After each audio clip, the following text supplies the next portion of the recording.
ataupun kita sudah masuk sebelah kaki ataupun sebahagian daripada hidup kita di bawah dunia kecerdikan buatan, bukan pun kecerdikan tiruan setengah orang sebut. Yang berhormat sebut bahawa kecerdikan buatan ataupun artificial intelligence ini harus kita siapkan beberapa langkah. Saya setuju pihak MOSTI telah menyediakan satu garis panduan etika, dan kita juga kena bersiap sedia kerana kalau kita lihat beberapa karya yang telah membangkitkan dalam istilahnya surveillance capitalism, saudara ada Shoshana Zuboff yang membangkitkan tentang beberapa istilah yang telah kita lalui dan kita telah kesan. Kesan-kesan itu ialah behavior surplus dan behavior modification. Yang berhormat sekalian, kita perlu belajar daripada pengalaman bapa buah negara dan pengalaman kita.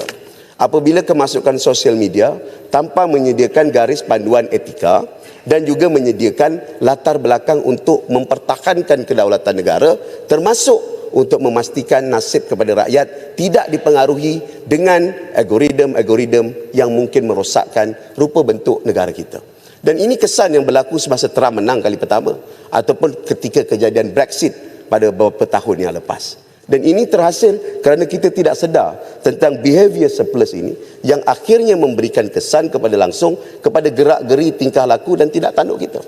Dan tidak tanduk kita itu kemudian disalurkan kepada perniagaan, produk dan perniagaan yang dibuat, dan akhirnya kita menjadi alat ataupun menjadi kontrol yang dibuat oleh pihak-pihak tertentu yang mempunyai super mesin seperti mesin dalam sosial media. Lebih-lebih lagi dalam artificial intelligence yang akan memberi kesan kepada apa yang dipatakan tentang kejituan ataupun ketulinan kepada sesuatu perkara.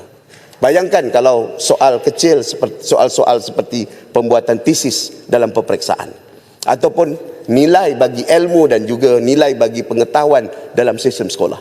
Semua sistem nilai ini akan hancur kalau kita tidak ada kawalan ataupun usaha untuk mengawal. Ini bukan bererti kita nak tutup sosial media ataupun kita kena kawal ataupun tutup artificial intelligence, tetapi perlu ada garis etika dengan menyedari bahaya-bahaya seperti ini. Dan mungkin pada hari ini kalau kita lihat ChatGPT ataupun yang dipanggil sebagai artificial intelligence AI yang terbuka, sudah boleh meniru suara orang, dan ini akan memberi kesan kepada nilai keselamatan individu dan nasib masyarakat secara keseluruhan. Di saat apa yang disebut fakku raqabah, membebaskan penghambaan ini, saya ingin membuka paradigma seluruh ahli dewan bahawa ada kongkongan dan cloud yang besar yang boleh mengawal kita kalau kita tidak kawal, khususnya memahami artificial intelligence yang boleh menguasai, memberikan kebaikan, mempermudahkan kehidupan kita, tetapi kalau tidak dikawal dengan baik, ia akan menjadi kongkongan kepada masyarakat dan juga warga kepada rakyat negara kita.